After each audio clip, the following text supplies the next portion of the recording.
Good morning, delegates, and a very warm welcome to our 88th Annual National Conference in the lovely city of Aberdeen.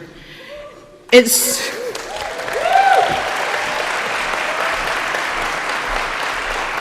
fantastic to see you all, and in such high spirits as well, and to see you in person. It has been too long, and I know it's going to be a great few days of discussion and debate together. And to kick that off, I am delighted that we are going to be joined by our Deputy Leader, Keith Brown, MSP. So please give a big welcome to Keith.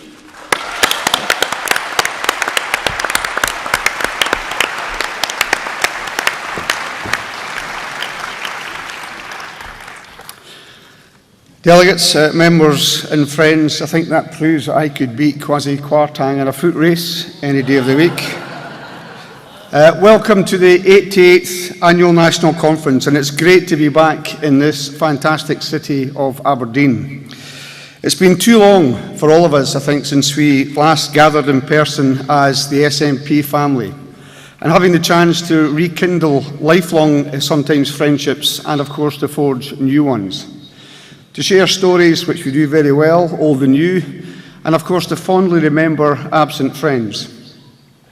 In the darkest days of the pandemic, moments like this seem to be a distant prospect, but here we are, and it's fabulous to be back. It's particularly great to be back here in the, as I say, fantastic city of Aberdeen. And friends, after too many years of a shoddy, grubby Labour-Tory coalition, it's now an SNP-run Aberdeen.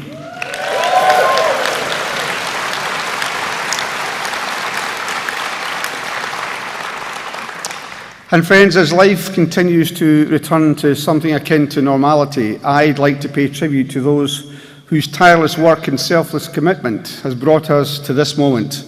And by that I mean the NHS staff, the care workers, the police officers, the prison officers, the emergency services, and all key workers and our fantastic colleagues working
went into that event.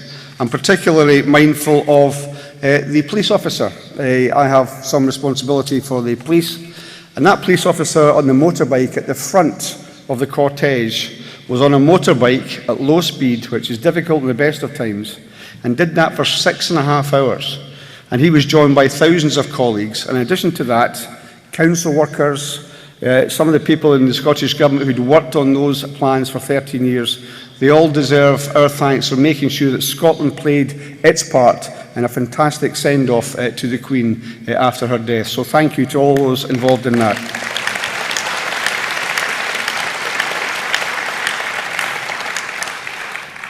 It was a fantastic advert for, of course, the stunning scenery of Scotland, right from the heart of Braemar to the history of the Royal Mile. And we had superb organisation, and also we should mention somebody that helped keep all that together, which was the Deputy First Minister John Swinney, who put huge amounts of hours right over that weekend to make sure, for example, the queues at St Giles, everybody was looked after, everybody was provided with water and shelter. Those with disabilities managed to get in early on. So thank you also to our very own John Swinney for the work that he did too.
And of course, we're talking about individuals, but what is clear is that Liz Truss is a symptom of the dysfunction at Westminster, and she's not the cause.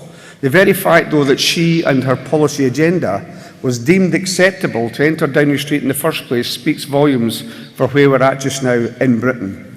And conference as bad as the Tories are, and they are atrocious. Any suggestion that a Labour Westminster government will be better for Scotland is simply laughable. Keir Starmer is just another Tony Blair.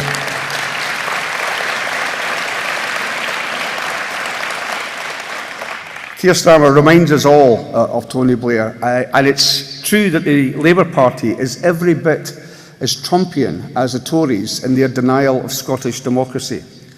It's an incontrovertible fact that the SNP has a cast-iron mandate to hold an independence referendum. But Labour has always sided with the Tories to protect Westminster control, no matter how high the price has to be paid for the people of Scotland. Labour supports the deeply damaging Brexit that Scotland did not vote for.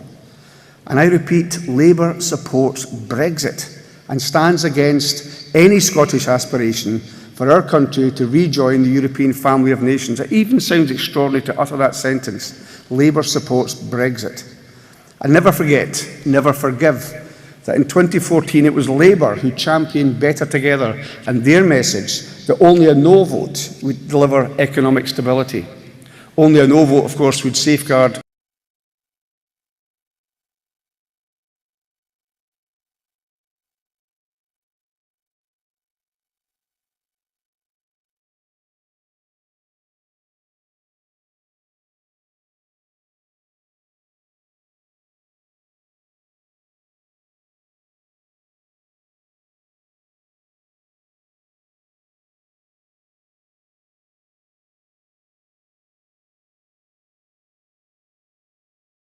for good.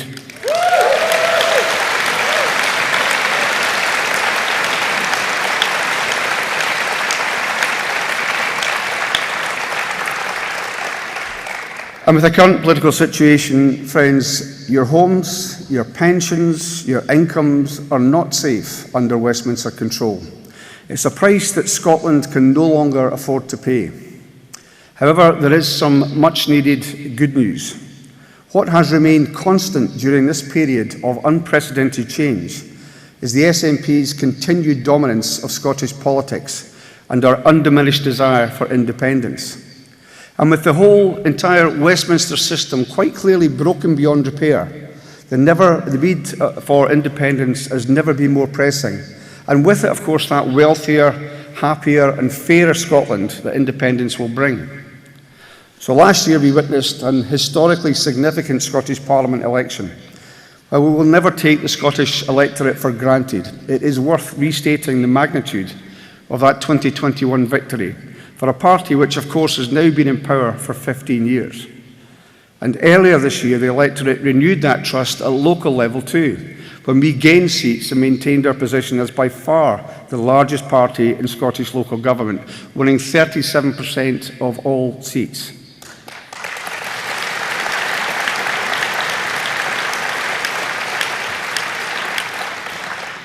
And you here in this hall, of course, played a crucial role in both these results. And can I just thank, looking around and seeing some of the councillors that we have here, them for their work during a very difficult election period and all those that supported them. We are very proud of the councillors that we have in the SNP.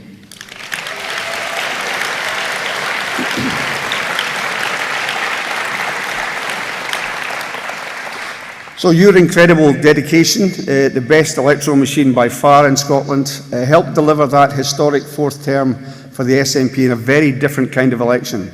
And it secured, of course, Nicola Sturgeon once again as our First Minister. And it renewed our mandate for a new independence referendum. The people of Scotland continue to put their trust in us to govern, as demonstrated so conclusively by every recent opinion poll. And it is astonishing to see the polls this week, 49%, 53 seats and so on. That's after 15 years in government. Despite how hard our opposition try, our independence movement will not be washed away. And it's interesting to see within those polls, even in the Labour Party, around 40% of their membership support independence. So regardless of how hard they try, Tory or Labour, to deny reality, the sovereign will of the Scottish people will not be denied.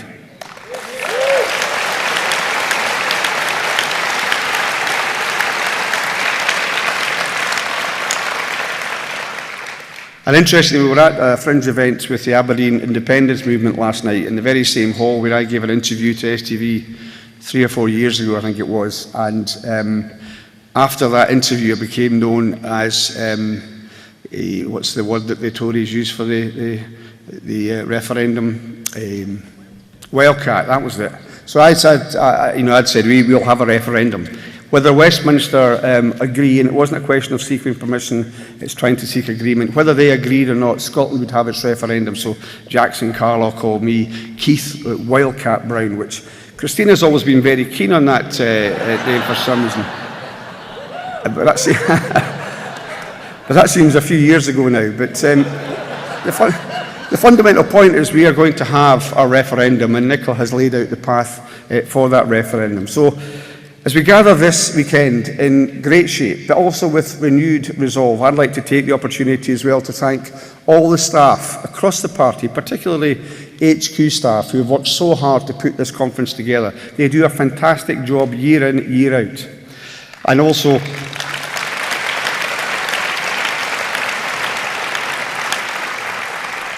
if you look at some of the conferences which are on TV, the professional nature that this conference is put together with, I think, is absolutely fantastic. And over the weekend, we'll have speeches from Deputy First Minister John Swinney and our Westminster leader, Ian Blackford. And the agenda is packed full of resolutions. We look forward to a very lively debate across the coming days. We'll hear from Angus Robertson and from the new campaign director, Michael Russell. And the conference will end, of course, on the highest of notes with the keynote address from our leader, First Minister Nicola Sturgeon.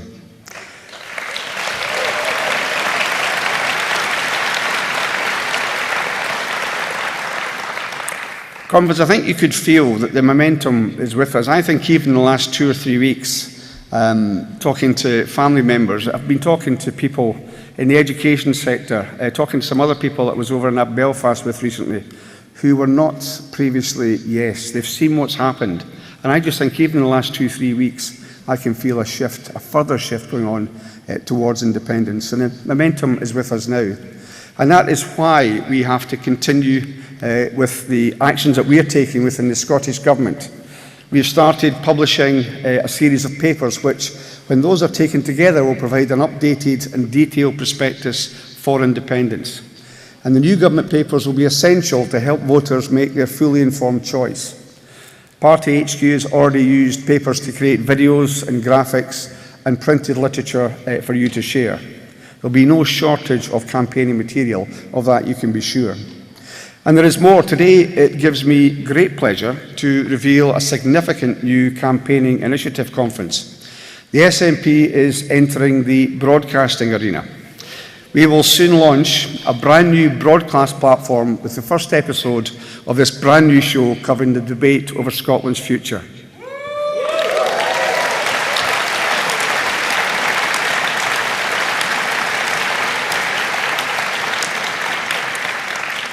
We will bring you new and familiar voices to discuss the big issues surrounding the case for independence. So please keep your eyes peeled online and in your email inbox for more details of this exciting development to be announced in more detail very soon. And that new venture will bring to life our vision of a better, fairer, more sustainable Scotland. Our ambitions are matched only by the commitment of you, our members and activists, whose hard work, as ever, pounding the streets, will turn that ambition into reality, home by home by home. And just to reiterate a point that was heavily discussed last night, the way we do this is really important. The temptation for us to be at cross purposes on different issues is there, it's always there. We're a lively democratic movement. But people are watching, in particular those people that have yet to make up their minds, and they will look at the way we conduct that campaign. The way we conduct that campaign is an advert for the kind of Scotland we want to see.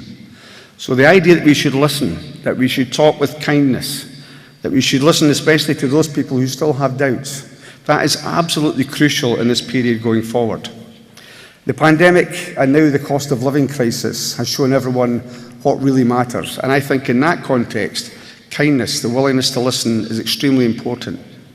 And as we look to the future, we continue to urge the people of Scotland to think about what kind of country they want to live in. Who is best placed to make the decisions which affect their lives?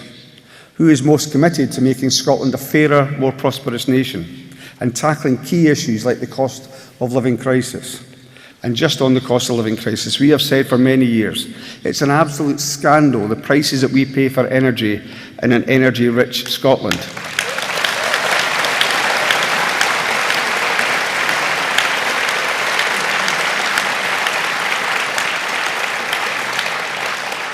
But now, over the last 2 days, there's a new dimension to that. It is an utter scandal that a country so abundant in energy resources as Scotland might be facing power cuts over the course of the winter time. An absolute scandal in a country like ours. So we have to ask who will deliver that wealthier, safer, more secure, happier and fairer nation. And our case for an independent future is one based on ambition and optimism. A belief that the people who live here make better decisions about lives rather than remaining under the corrosive control of Westminster. So we have to promise and we have to deliver a society where no one needs to worry about feeding themselves and their families. And whereas prices continue to rise, no one worries about paying their heating bills during the coming cold months of winter. We all know people who are sitting now petrified of their next energy bill, and they're doing things to themselves, sitting with coats on in their living rooms, thinking they won't put the heating on. We all know people in that situation, and we need independence, of course, to invest in the bountiful renewable energy resources that we have, the scale of which will be transformational, not just for energy supply, but for the whole of our economy. And friends, the contrast between Scotland's two governments has never been so stark. The gulf between our priorities has never been so wide. As the Scottish Government's new independence papers will illustrate, Britain is a less wealthy, less happy and less equal society than so many European countries who are the same size as Scotland. We are already being held back by Westminster control, and Brexit is making things worse, much, much worse. And these are political choices. There are other, better, fairer options. And while Truss's Tories continue to line the pockets of the very wealthy, the SNP is set on an entirely different path. Our fledgling benefits agency, Social Security Scotland, is now delivering a wheen of new benefits, making a real difference across Scotland. And consider just one of those, the Scottish Child Payment. It's perhaps the most significant policy development of my political lifetime, and one for which we should be incredibly proud.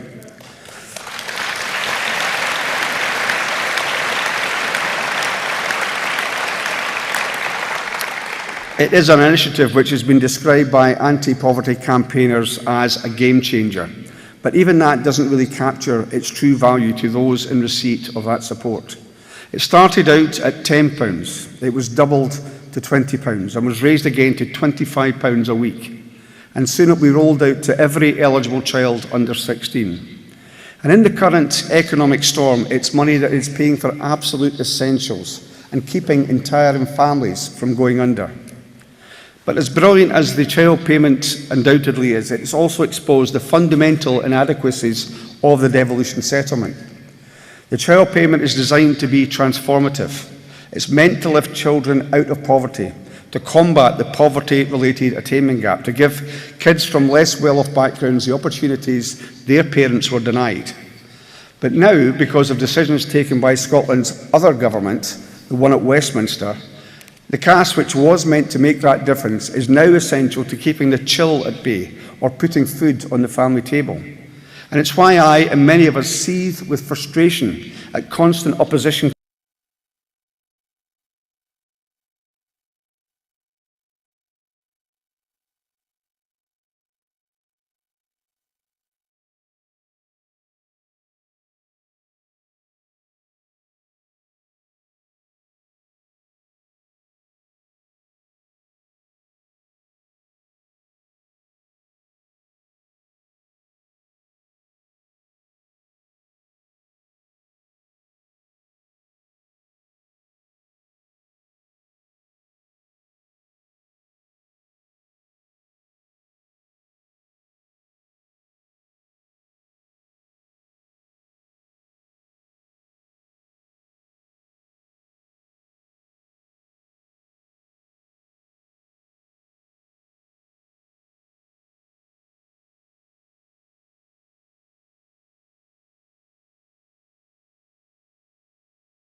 I'm taking a wild guess, but I don't think I have to convince you of the need for independence.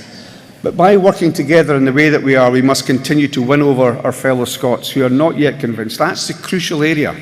There are some people we're not going to convince, no matter how eloquent our arguments and how compelling the case for independence is. And there are some people we don't have to try too hard, many of them in this hall, to convince it's the right thing to do. But it's those that are yet to be convinced that we have to absolutely focus on. And we can convince our fellow Scots that in an independent Scotland, everyone's basic needs are met as a matter of right, and we're no more at the mercy of Westminster, where wealth and opportunity, as we can see just now, is reserved for the few. Every Scot deserves better than this. And the people in this hall, you, are the people that are best able to deliver that better tomorrow, because the prize, there's no question, is there for winning.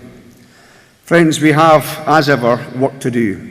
And I'd like to thank you for the work that you've done so far and ask you to be ready for the fight about to come. Thank you, Conference.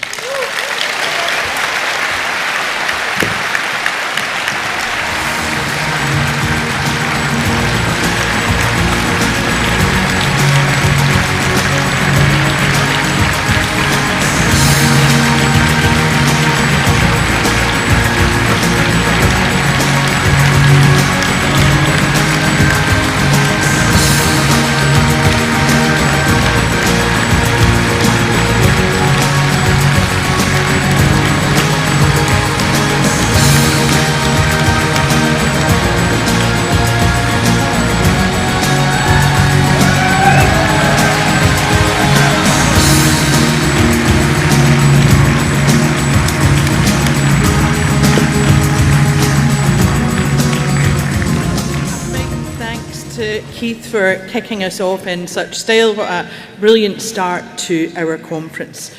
And now, delegates, let's move on to the report of the Conferences Committee, and I will ask Lorna Finn, National Secretary, to talk to the report. Thank you, Lorna.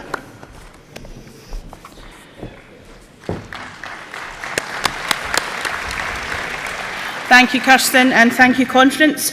Conference, it's wonderful to be back together in person. It's great to see so many familiar faces and finally meet the ones that I've only seen on the dreaded Zoom.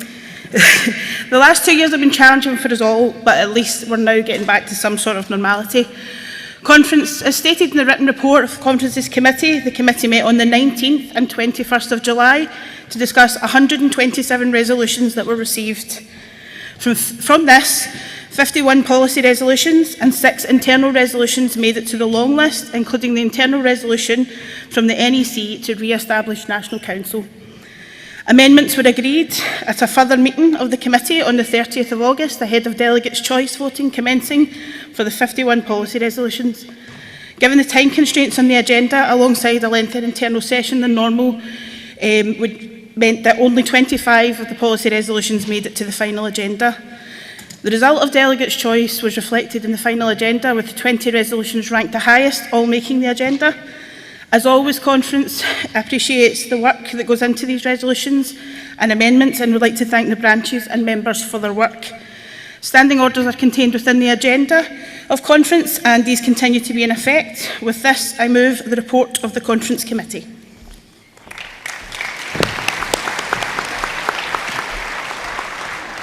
Thank you very much, Lorna. Now, Conference, I see no cards in to speak against the Conference Committee report. However, I do see Mr. Fisher proceeding at speed towards the stage. If I can ask you to bear with me while I just cross-check if we do indeed have a card while Jerry makes his way to us. Of course.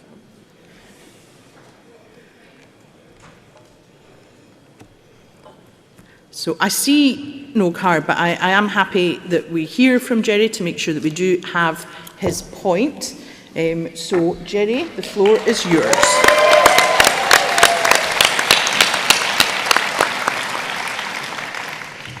Morning, fans.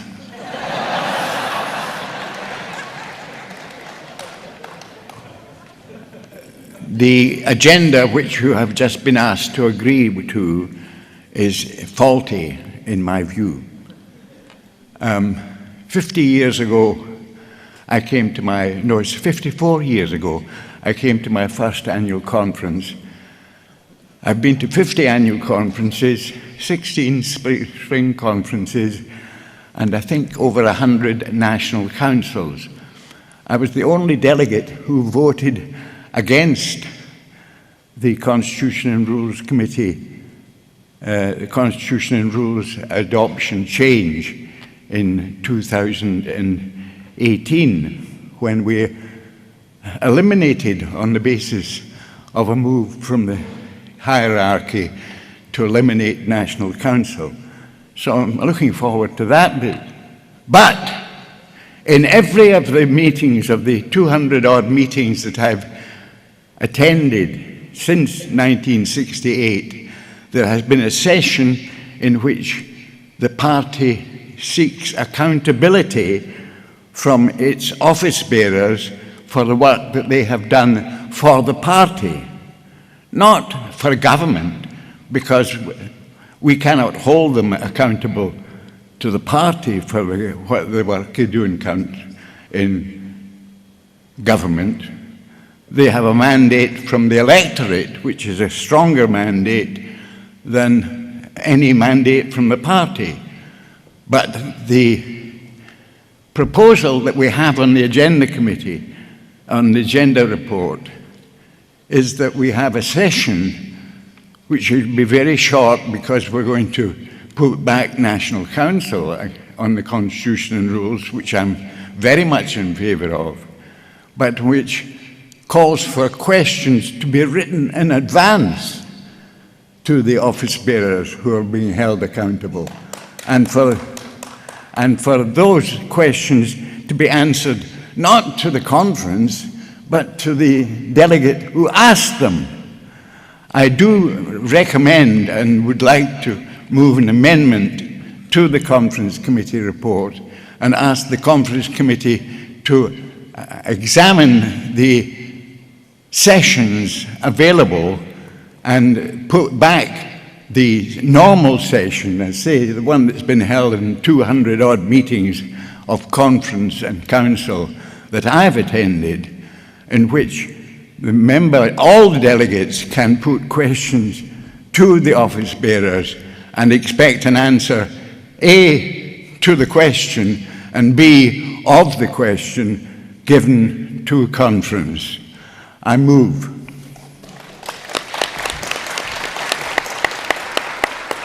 Thank you very much, Jerry, and it certainly wouldn't be conference without having Jerry come and speak from the stage. If it is helpful, and I hope it will be helpful and reassuring to Jerry and others, just to be clear, we'll be happy to answer questions in any way, whether that's via cards, whether that's in person at the internal session, and I think that that's a point well made by Jerry. So thank you for that. I don't think that Jerry moved against the Conferences Committee report, although he can clarify to me if that's the case. He doesn't appear to be doing so. Therefore, as there are no cards in to speak against the report, I wonder, delegates, if you are happy to agree to the Conferences Committee report by acclaim.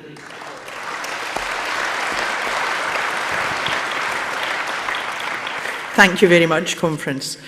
That means that we can move on now to the first of our resolutions for the day, and that is resolution number 1, re-railing North East Scotland. And this resolution will be moved by Karen Adam, MSP, and seconded by Josh Meny. So welcome to Karen.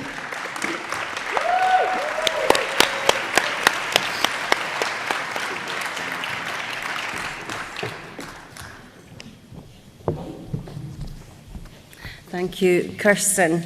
A few whoops there, so thank you to my fans as well, Jerry. Conference, it's so lovely to see so many people in real life after the last couple of years, and I hope we can get together for a wee blether. But welcome to my home tune at Aberdeen. It's lovely to see you all. Conference, I'm bringing this resolution to you today because I believe that re-railing the North East could unlock the full potential for the North East, but also beyond. Coastal towns and villages, including those in my constituency, of Banffshire and Buchan Coast were devastated by controversial cuts to the rail service, which were enacted by Richard Beeching in the 1960s. This left some communities without any rail connectivity and robbed them of reaching their full potential and prosperity. In many ways, it was the very worst of Tory social engineering. It has left towns within my constituency, and we're talking about proud fishing towns, truly unique in their heritage, important to Scotland. It has left them still feeling the effects. Peterhead and Fraserburgh are the two largest towns in Scotland that are completely disconnected from Scotland's rail infrastructure. And they are recognised as regeneration priority areas by the Scottish Government. And also the Aberdeen to Peterhead corridor is recognised as a strategic growth area. Peterhead is the largest fishing port in Europe, and its port is the largest offshore support facility in the world. There has been incredible work underway on Fraserburgh's regeneration, and the port have recently unveiled their incredible master plan. Not to mention Murray East offshore wind farm, which has service vessels using the port. It just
for a feasibility study from the Just Transition Fund.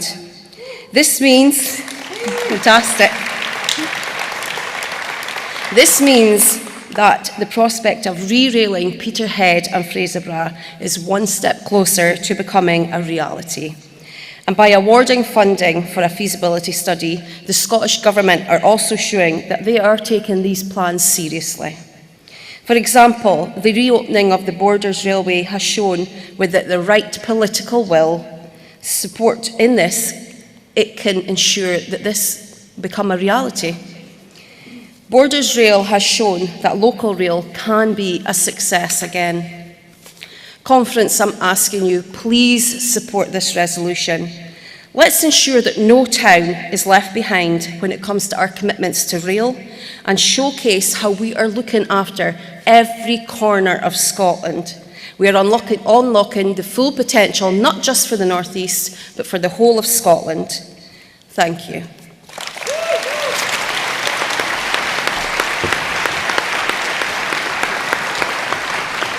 Thank you you very much, Karen.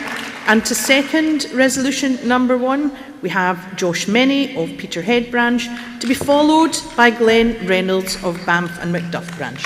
Josh. Thank you, Kirsten. Hello, conference, fit like in Fuse Your Dues. Welcome to my home city of Aberdeen and the North East of Scotland. What an absolute privilege it is to be the second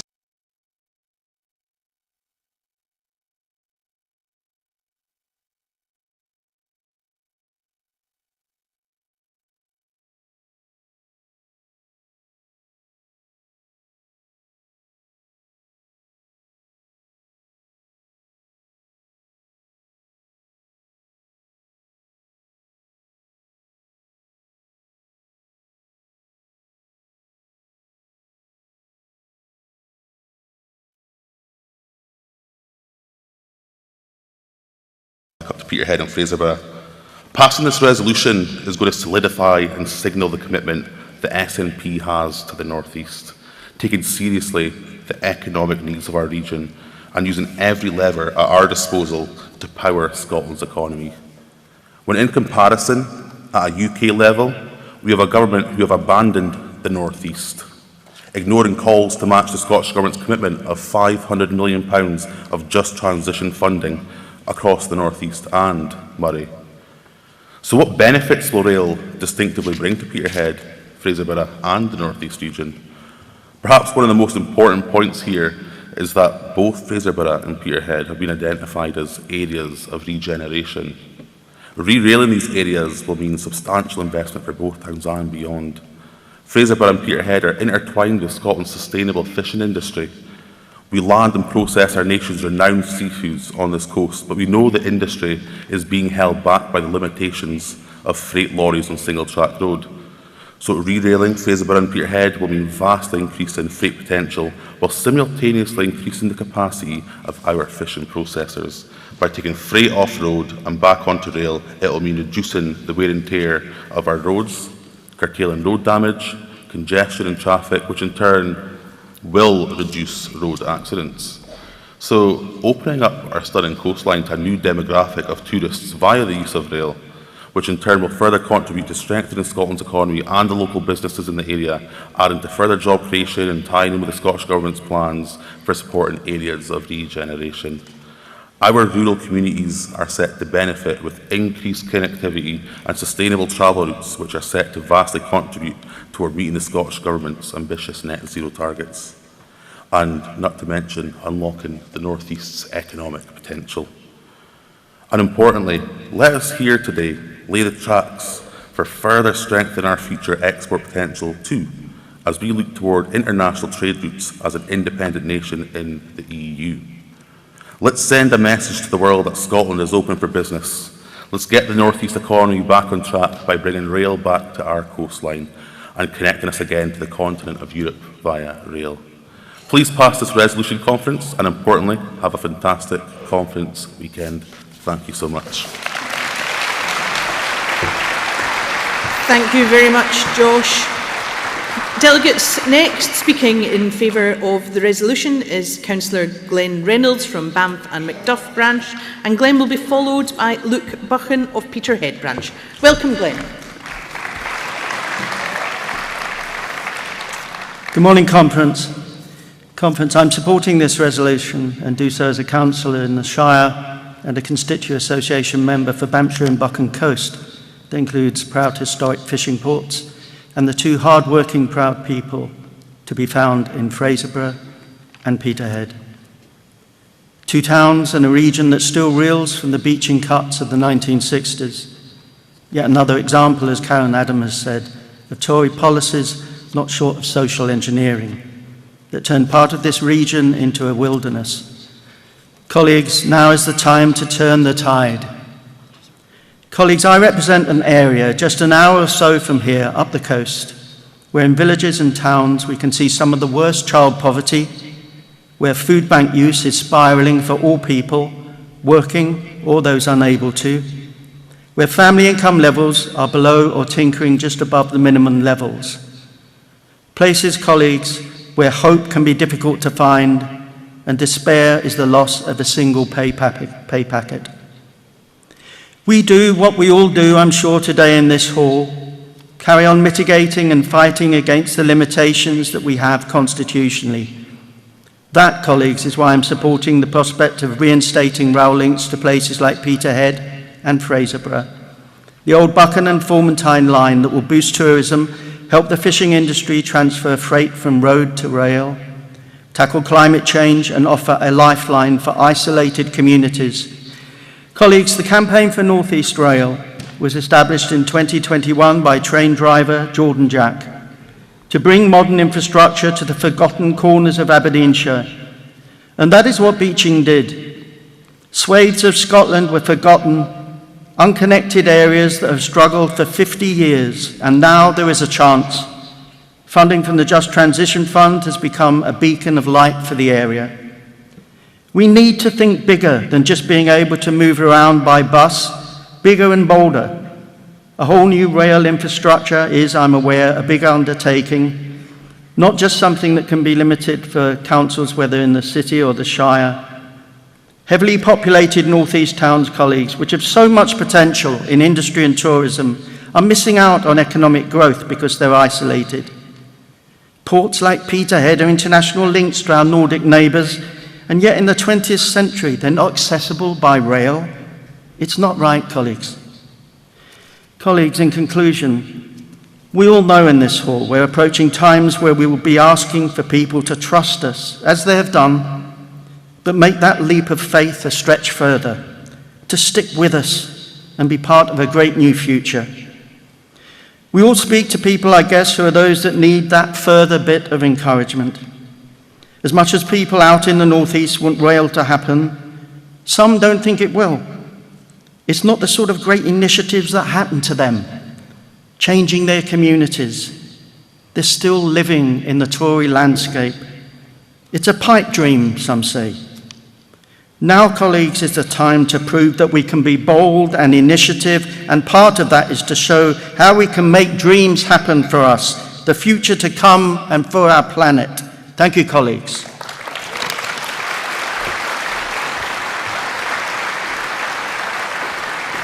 Thank you very much, Glenn. And delegates, our final speaker on this resolution, speaking in favour, is Luke Buchan. Welcome to Luke.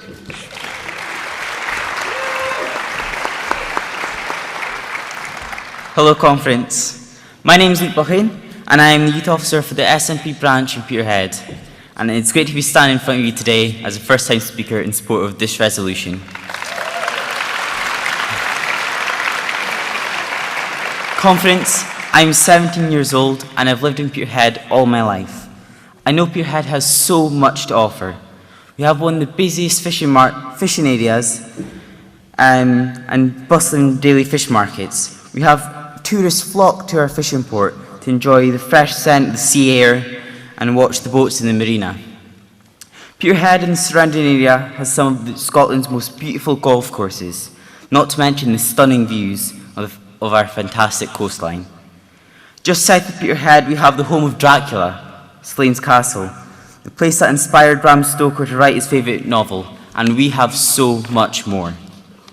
But Conference, although Peterhead is a beautiful place, the decline in industry over many years, with the recent impacts of Brexit and the rising cost of living, have made Peterhead an area with high levels of deprivation, with some of the highest levels of poverty in Aberdeenshire, and it's a town in need of urgent regeneration.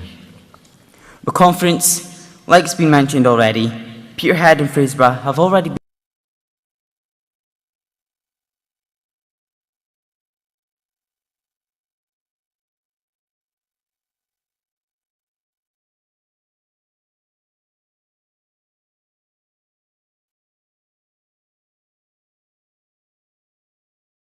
modern, it was clean, it was full of life.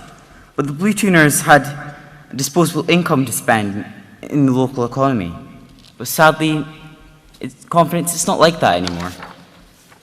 A recent example of this is the closing of Brewdog in our local area. It's been emulated throughout the coastal towns in the northeast. Local businesses are struggling because people cannot spend money at these places.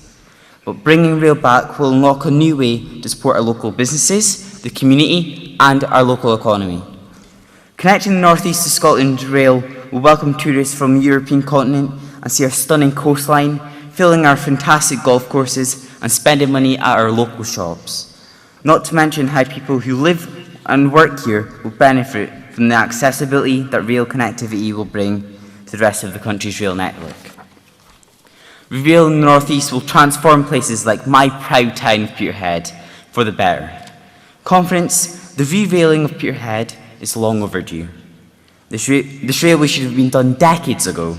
This railway, the North East has generated billions of pounds, and I think it's time that we get some of that back and unleash the North East's economic potential. Conference, please support this resolution. Thank you.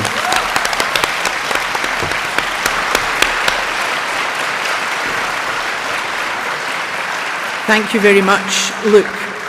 Delegates, Luke was our final speaker on this resolution, and we have no cards in to speak against, so I wonder if you are content to pass this resolution by acclaim.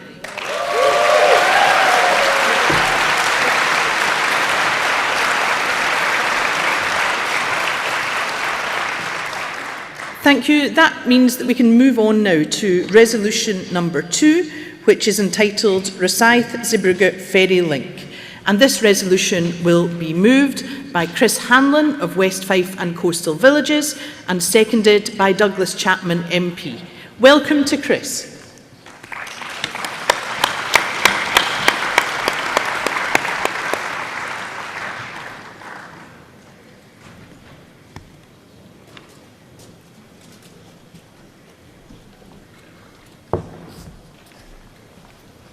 Morning, Conference. I've thought long and hard about what I would say here today about this topic.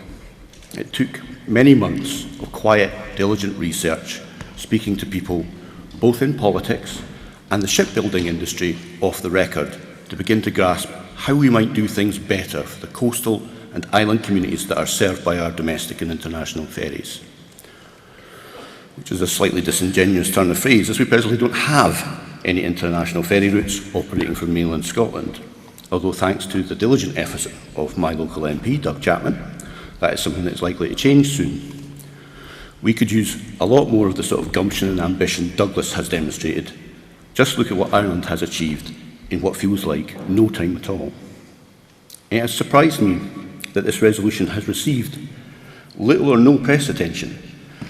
Several other resolutions on this agenda have had many, many column inches written about them over the last few weeks, but nothing for this one. Zip, nada, sweet Fanny Adams, as far as I know, apart from a couple of pages in the National. Which is odd, because the anti-independence journalists in the billionaire press and being paid for by our licence fees on BBC Scotland have barely talked about any other subject for months. It's almost as if the anti-independence propaganda machine doesn't give a flying fig about coastal and island communities. They only seem to care about attacking our SNP government, which is frankly deeply damaging for those very communities, as no one can hear their very real needs over the performative cries of woof, woof from the Tories and their patsies that have no interest in anything other than manufacturing grievance. So, what have you found out? I hear you cry. Well, like I said, it's difficult to find out anything over a deafening wall of white noise being spewed out by the Tory-led anti-independence coalition and their mouthpieces in the media. But the answer is, not much. There's no smoking gun, no conspiracy, no fingers to be pointed at anybody in particular. Could things have been done better? Absolutely, 100%. But no heroes, no villains. Just a common or garden story of half a dozen large organisations that don't seem to be able to get their act together in any sort of meaningful way for the people of the communities they exist to serve, which is precisely what this resolution is about. As the redoubtable Roger Mullen often says, it's important to first consider what the problem you're trying to fix actually is.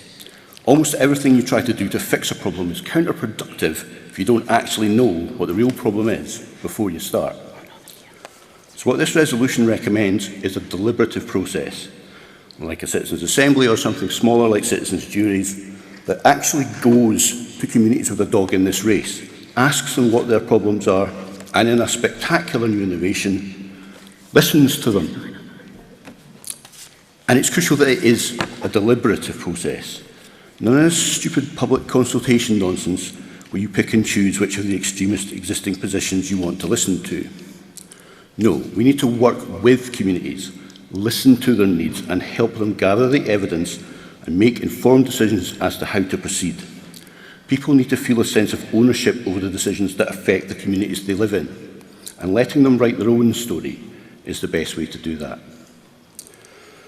And personally, I would suggest drafting Michael Russell, who will doubtless be furious that I'm suggesting that, back into public service to help design and steer that process. He knows what he's doing, he helped implement the first Citizens' Assembly, and he has a long-standing association and relationship with coastal and island communities. But that's just who I would pick if I were in charge. And, you know, he's a busy man with an independence campaign to get off the ground and a referendum to help win this next year. So he might not want to do it, and others would certainly need to do all the heavy lifting anyway. But this, like so many issues we will discuss this weekend, cannot wait for independence for us to demonstrate that Scotland is indeed better run by those that live here. It is clear that our existing ferry services are far from world-beating, and with a little help from the people they exist to serve anyway, and a good look at international best practice, we can begin the work of making the vessels and services that ply Scottish waters the envy of the world. Thank you very much. Thank you very much, Chris. And to second resolution number 2, we have Douglas Chapman MP, who will be followed by Councillor Brian Goodall. Welcome to Douglas.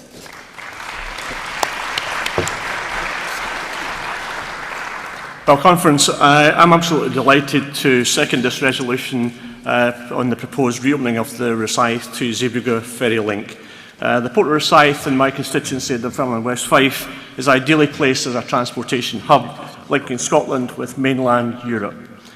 As we sit today in the ruins of post-Brexit Britain, there's never been a more important time to establish direct trading and tourism relationships with our European partners and to aid our economic prosperity and develop our export potential. There is much in this resolution that illustrates the determination and desire to tap into our rich maritime potential, to reawaken that relationship with our coastal communities, and to re-establish our reputation for engineering excellence with a new ambitious comprehensive maritime strategy. This motion is more than just about ports, ferries and trade. This is a motion that puts people and place at the heart of our coastal and economic aspirations. This is a motion that calls for the creation of a resilient Scotland, an ambitious Scotland, and a Scotland with a vision of international connectivity. I'm pleased to update you on some of the progress we've made on this project to date. And through my work with Ptarmigan Shipping, we have discovered a strong sense of public and commercial goodwill for the re-establishment of the sea link between Scotland here in Rosyth and in Flanders. Many Scottish exporters post-Brexit are keen to move to a direct route to key European markets and to boost trade with this new cost-effective ferry service, and for net zero to reduce lorry miles from our roads. DFDS Seaways are in agreement with Pat Ptarmigan to further evaluate the route with a view to start off the vessel carrying passengers and freight from early next year. But I need to tell you, Conference, there are frustrations. We live in challenging economic times. Inflation, possible recession, currency fluctuations, plus increasing fuel prices. All these need to be factored into our business model, and we also have issues with border control, which would remain problematic. Sadly, we're not a Republic of Ireland with the luxury of being a EU member state with the freedom to trade unfettered across 27 other nations. We do believe, however, that these frustrations can be overcome, and the teams in Rosyth and Flanders remain committed to making this project a sustainable success.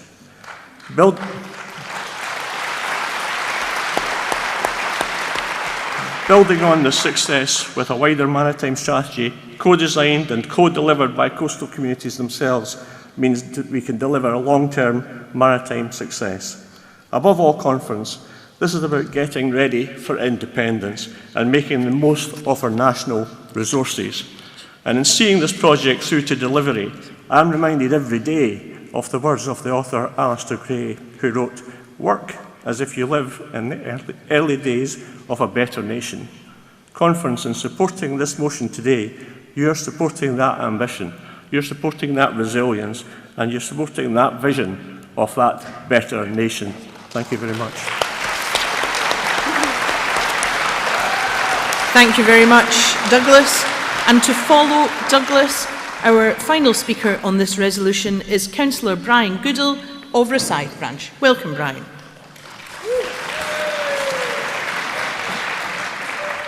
Good morning, Conference. It's great to stand before you today as one of the SNP's two councillors out of the three-member Fife Council ward of Rosyth. I want to speak in favour of this resolution as I feel very positive about the opportunities that the return of a commercial ferry link would bring to Scotland. Firstly, for freight, and with all the obvious environmental benefits that come with that, but also, as we've heard from Douglas, the delivery of a passenger service is looking increasingly possible. But Rosyth is more than isn't just a great site for a ferry terminal, or just an ideal deep water port for the many massive visiting cruise ships that come there every year. Rosyth is not even just the famous and historic dockyard that can build things on a scale that almost all other such sites couldn't even contemplate. No, Rosyth, first and foremost, is a community of over 13,500 folk, with hundreds of more people in the nearby villages. Dunfermline may have just been awarded city status again, but Rosyth is Scotland's only garden city and celebrated the centenary of that status back in 2016. Rosyth's a great place to live, work and play, but there's still massive potential for improvements, and the area can become so much more with the right kind of positive investment.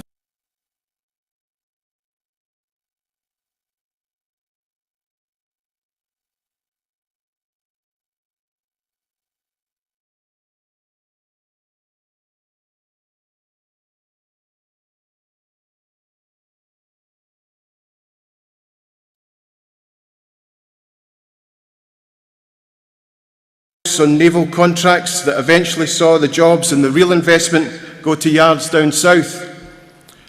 The laying up for decades of nuclear submarine hulks, which the MOD brought to Rosyth years before they even began work on how they were going to deal with them.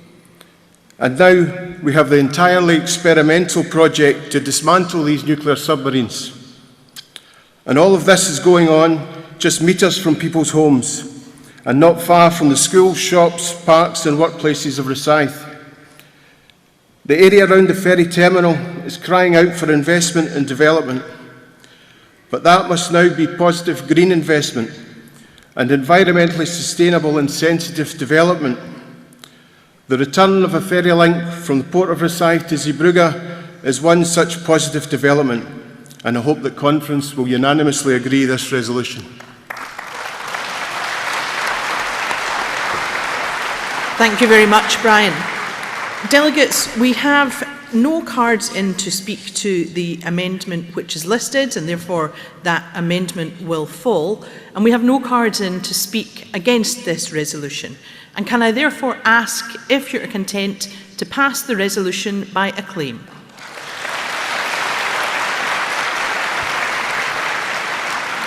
Thank you very much. We'll move on now to our third resolution of the session, and this is entitled Community Bus Services. And to move this resolution, please welcome Andy Oliver from Stonehaven and Mearns Branch, and the resolution will be seconded by Catherine Victor, also from Stonehaven and Mearns Branch. Welcome, Andy.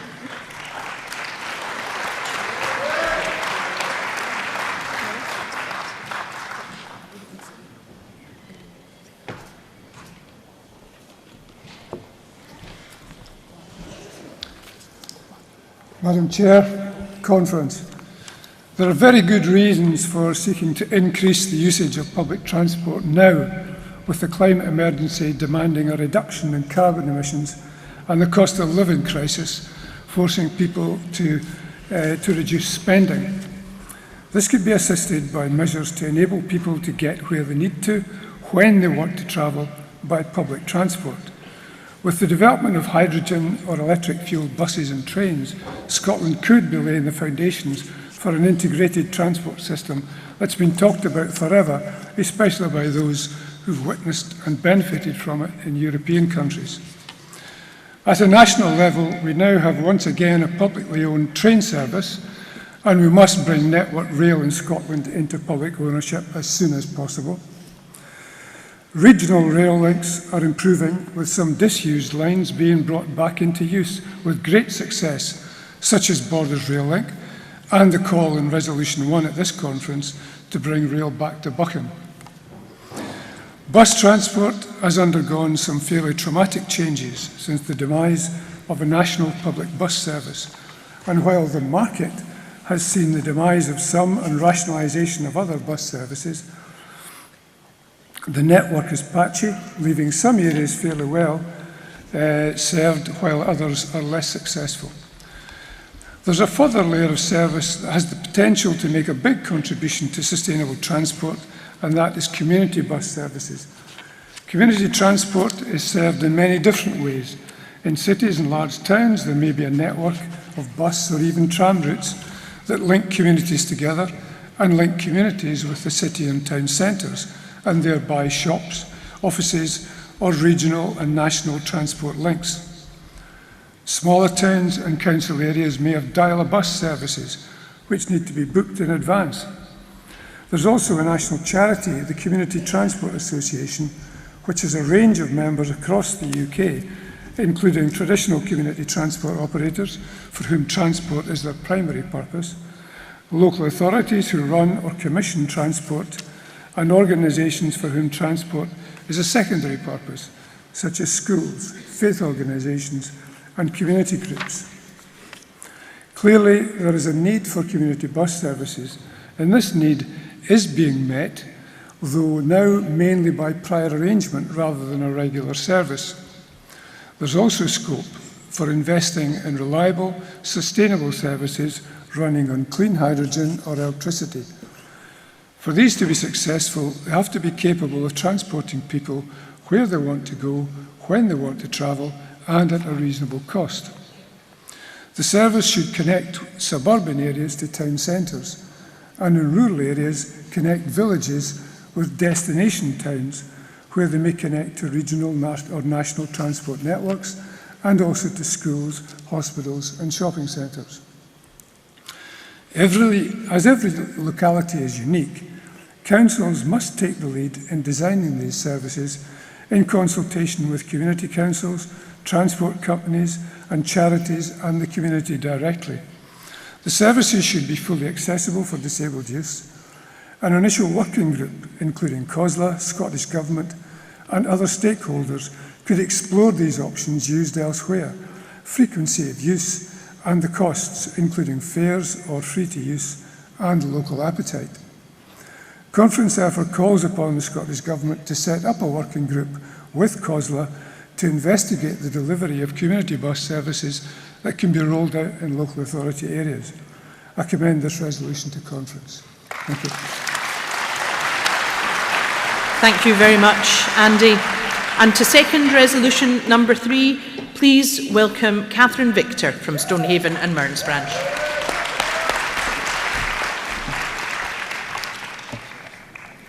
Good morning, Madam Chair, Conference. This is my first time speaking, so please bear with me. If I stumble over my tongue, don't all laugh at once. So, the Scottish Government has set a date of 2045 to get to net zero. We're not going to get there without a rethink on public transport to get people to leave their cars at home. Public transport should be what it says, for the public, connecting our towns and villages and countryside. Presently, there is not a joined-up strategy over Scotland for the future of our transport. If we want to hit our target of net zero, then we need to form a new plan to get people to leave their cars in the garage for the majority of their travel. This will only happen if we can design a service that gets people from A to B in an affordable, comfortable and usable manner. There is in most council areas a dial-a-bus or ready-to-go service or similar, and this A to B service is a pre-booked minibus service where a normal service is not available or where the passengers are unable to use a normal service. This service provides a travel for shopping or access to other local services and facilities. In most cases, a door-to-door service is in operation during weekdays. It's free at point of use and has been well received in most areas. However, it is expensive to run, not environmentally friendly at the moment, and sometimes running with just one passenger. So that would be difficult to roll out into a sustainable service for all. Many people use active travel by walking and cycling and could combine that with other forms of transport if they were all joined up, to get from their home to the bus or the train and then get to their work or shopping at their destination. Future transport should look at providing cycles and e-bikes as well as environmentally friendly transport to get people from the train or the bus to their workplace, etc. However, there is a bigger picture to look at, and it's a long-term strategy that we need. That is why I think the Scottish Government should be spending and putting in place a future public transport strategy that is both environmentally friendly and works. There are many examples around the world of public transport that works for the people and has reduced the need for private vehicles. We should be looking at those countries who have been successful and copy. We'll never get people to ditch their cars unless we think big on this and provide a service that fits what the people need. Let's make a start today and accept this resolution. Thank you, Conference. Thank you very much, Catherine. Conference, we have no cards in to speak against resolution number 3, and time is already marching on. So I wonder if I can ask you if you're content to agree the resolution by acclaim.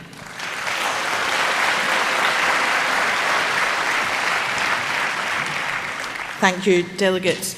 That means we can now move on to resolution number 4, which is entitled Land Reform. And to move that resolution, I would call upon Rob Gibson of Cromarty Firth branch, and Rob will be followed, seconding, by Paul Anderson of London branch. Welcome to Rob.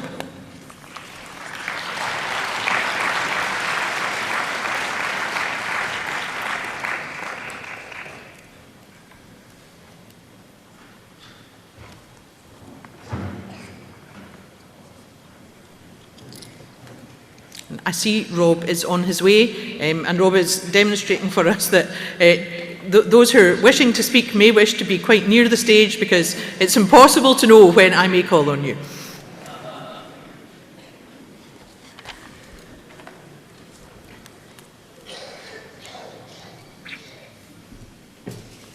Thank you and welcome, Rob.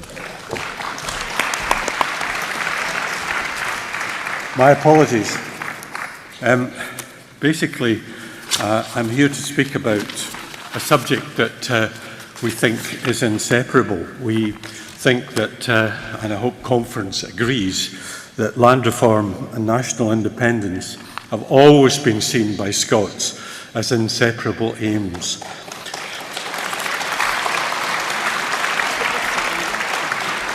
We need rapid progress on both in the quest for a democratic, fairer and greener nation. Yet our devolved Scottish Parliament can only deliver some of the land reform. Put another way, justice, which land reform and independence embody, is constrained. So justice, whether social, environmental or economic, is largely denied under devolution. Friends, we welcome the new land reform bill in 2023, aiming for a net zero nation. Its goals envisage rural Scotland playing a key part in reaching that target, and it focuses on the largest landowners, around 380, who have more than 3,000 hectares each. It intends to ensure that they deliver their share in the route to net zero. It will pin down those huge estates by insisting on management plans and sanctions if not met. It's a bold move to focus on large estates, both public and private. Size matters, but smaller holdings less than 3,000 hectares are critical too, because land ownership and land use are inseparable. To succeed, the next land reform instalment must interact with just transition, with community wealth building, with nurturing natural resources, with well-being, with food security and repopulation, and above all, human rights. I suggest that the Scottish Government has to operate a ministerial land reform task force, as it has done for climate change. After the land reform bill next year, a community wealth building bill will follow to concentrate on urban land reform. Each will be rooted in the Land Rights and Responsibilities Statement, which is being made statutory. And we welcome a public interest test for large land sales which come up. All of these have been thoroughly researched by our unique advisory Scottish Land Commission, created by the 2016 Land Reform Act, which I had an honour to be a part in helping to pass. And